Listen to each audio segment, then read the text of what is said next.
welcome race fans. Dirt racing is just, it's a special breed. Dirt track racing was all I had. I feel it's my job to not really educate the public, but to convince them what it is about this sport that makes it so much fun. I can't not go dirt car racing, I guess you could say. It's like addicting.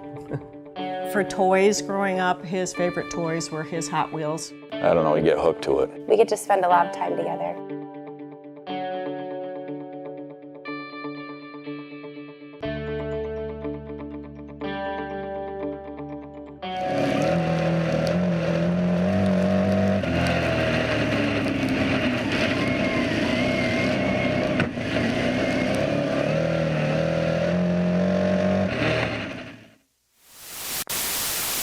Hello, welcome to Heartbeat. Today we're in Weedsport, New York. We're going to step inside of the Dirt Motorsports Hall of Fame and Classic Car Museum, where we're going to be learning lessons from the past. Come on, let's go inside together. Inside this Dirt Museum and Classic Car Museum is just filled with history. Jack Spano, you're the curator of the museum. Tell me, how did you get involved in racing? Well, I came here about in 71 or 2, met Glenn Donnelly. He was selling snowmobiles at that time and doing snowmobile racing, and I bought some snowmobiles for him, and I've been here ever since. I can remember when we started that the families would come and their kids were like this, and now they're sitting in these cars and they're racing them. I met a lot of nice people through the racing industry, and I are still my friends today, just like family. Driving for my mom and dad, we weren't able to, have the greatest equipment, but, it created memories that have lasted a lifetime. My father owned a towing service, I mean, you didn't have an unlimited budget. You had a race car. You had one, and one engine. Driving to the races up and down the highway with my mom and dad in the car is something that I'm thankful for, and, all those years of memories that are made are, really, really special. I used to drive by Fulton Speedway all the time as a kid. And I remember seeing this old rickety looking car they had on top of the sign. I was convinced it was just a bunch of drunken mechanics, when really the way the tracks run everything nowadays, I mean, it's not like that at all. These are driven people. These are your neighbors. These are the people that work on your cars, work on your heaters and air conditioners, do the roofs. These are regular people who have a passion that is unlike really anything I've seen in any other sport.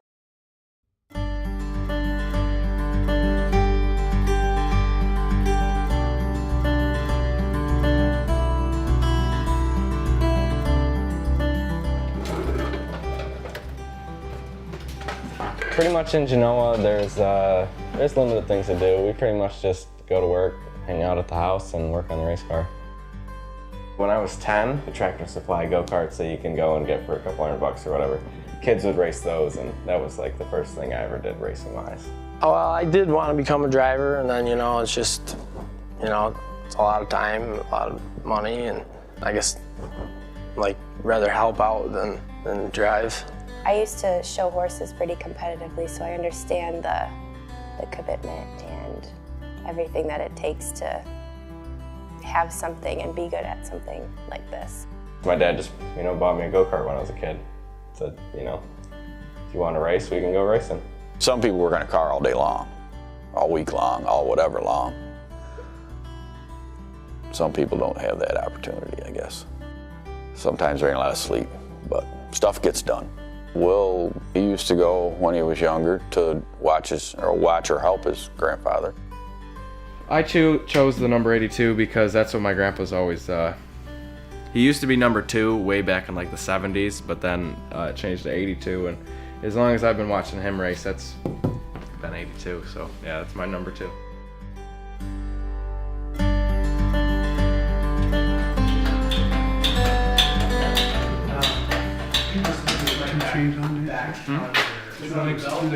Yeah. Give it a little more swivel. I was down there 2 weeks ago. What do you want labeled as your on the title, driver or idiot? Why are you doing Yeah. okay. Yeah, that's all right. Driver's fun. My mother was always a race fan. I used to go with her when I was a kid. Yeah. She had a sign for me the first night I drove. Back then, didn't have a license or something. Somebody had a sign for you, some parent or something. You know? I just love it. Always have. I say when I can get in it, I'll keep racing. When I can't get into it no more, I'll quit. You know, because they're tough to get into. It's a lot better than a lot of stuff you can get into. I married into it. Randy, of course, comes from the Roy Shields Racing, which he's been doing this for 60 plus years. Race car consumes a good probably 60 to 80% of your time. I kind of raised our kids when they were little, Livy and Will. So yeah, it was a little bit of contention there for a few years of, you still have kids to raise. But we made it through, and then he got Will into go-kart racing. The first time I went to see him in a race car, Will drew, I think, third to start. Sitting up in the stands even today, I know that he's safe, but just knowing that he's out there and these cars are going so stinking fast. It's a super mixed emotion of very proud of him, scared to death, and especially when they first, head out on the track, it's very, I guess, what do I want to say, exhilarating that, your kid's out there and everybody's out there to win, and, anything can happen. I've seen wrecks, plenty of them at Weed Sport and other places where, guys have been carried off the track and or ambulance and having to put tarps up because they're having to cut them out of their cars, and they're screaming in pain, and it's very nerve-wracking. You certainly don't want your kid going through that. And with your mom, why don't you think she comes to more races? She doesn't like it that much. She doesn't like to sit and wait and then go out and watch for 10 minutes or whatever and then come back and sit and wait. Throughout my entire life, I've heard her quite a few times be annoyed or upset that, we go racing so much. It's impacted it a lot. I'm sure there's a lot of stuff that we could have done as a family while my dad and I were off racing in a different state or whatever throughout a lot of my childhood. But to me, that's something that, I want to do, and I'm really happy that I had that opportunity. We're really excited to go racing this week, and we're hoping the weather is going to stick with us and clear up a little bit down there, but I think we'll get it in.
Birthday dinner in a nice warm restaurant sounds a whole lot better than this.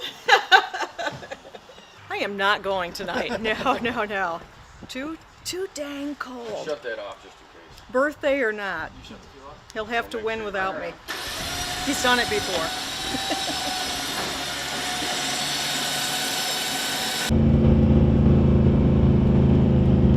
Every year I have a race named on my birthday. Is there like pride behind that, or just something you love to do? It's my favorite thing. It's my birthday, so gotta do my favorite thing on my birthday. Yeah, I just hope nothing goes completely wrong, but I mean, everything's been checked over enough that I think it's gonna go just fine.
buddy calls it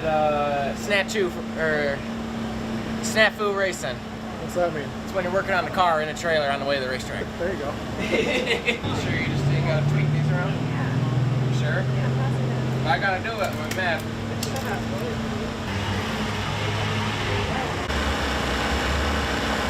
I can literally work every night, so that's what it is. That's what it is, right? He's safer than that he's out on the road half the time, buddy. I'm telling you.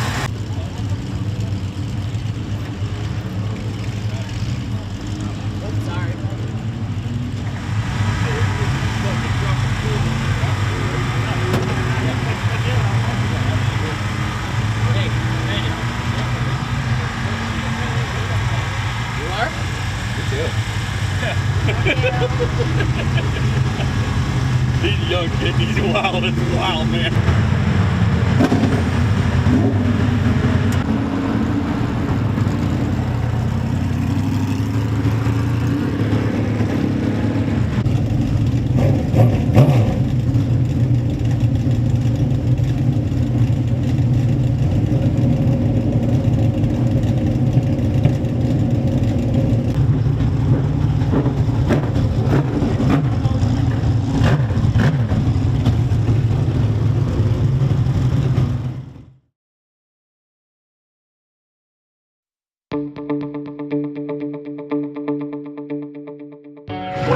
Driving Dirty, second generation driver with the shield. Ready to unleash the beast as they come to the track for.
Man, I thought Dave was gonna kill us both. Oh, let's see what you got. What is this? Hey, feel that tire.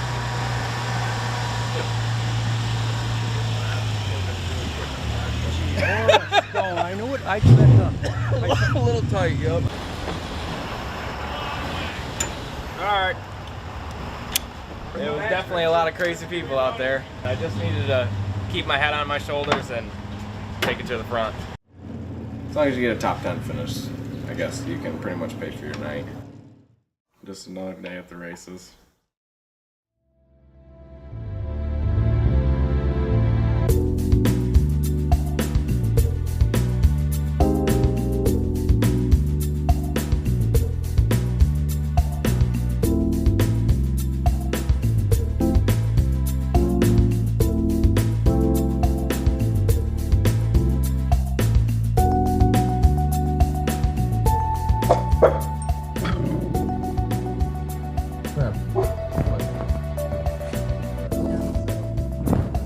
For the race we're going to in Middletown this weekend, the minimum weight is 2,300. And Tori Grammer.